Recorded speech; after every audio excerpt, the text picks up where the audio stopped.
Mic check 1 2 1 2, man. We're here live at Harvard University's Hip Hop Archives, the W.E.B. Du Bois Institute. I'm Knife Wonder, Grammy Award winning producer, DJ, college professor, and member of the Universal Zulu Nation. This is Karma-Luke TV.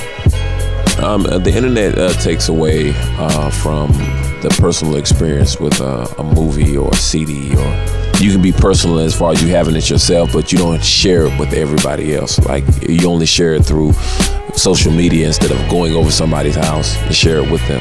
And that's what we wanted to do with the movie. We wanted to go around and share it with people, you know, in a room, whether it be 30 people, whether it be 200.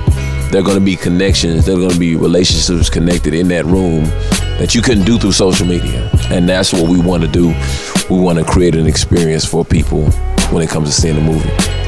What myself, LRG, and Kenneth Price, who was the director of the film, plan to give out with this documentary is trying to humanize my passion for hip-hop, or anybody's passion my age for hip-hop. Like, although hip-hop may not be your music of choice, wanting to show the world why we love it so much, how it changed our life, how the music that we listen to coming up, like, that's the biggest thing we want to do. You know what, my favorite moment is to actually watch myself make beats, like to see what kind of zone I'm in, because it's people are sitting around watching me, but you know, and you don't notice how much of a crazy person you turn into. Now I can see what everybody else sees, and that's probably some of my biggest moments. Hey, my name is Kenneth Price. I'm director of The Wonder Year.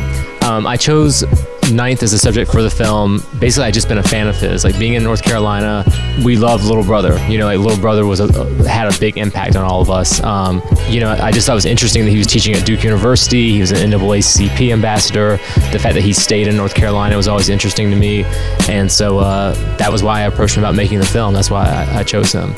The biggest struggle with making the film was just kind of being a one-man crew. So I didn't have anyone else to call on to go get footage for me. It was just whenever I could get there, I would kind of, you know, shoot whatever I could shoot. And then the other thing was, like, running sound and recording sound and all of that, you know, became an issue. But, you know, that was a challenge, but that was also a blessing at the same time, because I was able to get, you know, a lot of access to Ninth and his inner workings, I guess.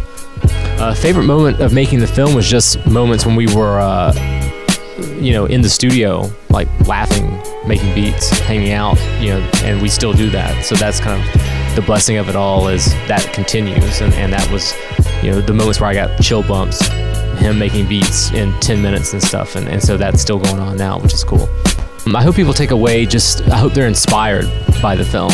That's the biggest thing. I don't think you have to be a hip-hop producer. I don't think you have to be even into hip-hop to take something away and be inspired by the story of someone who all they had was a little laptop, and, you know, 3 years later they had a Grammy Award. That's inspirational. So that's what I want people to take away from it.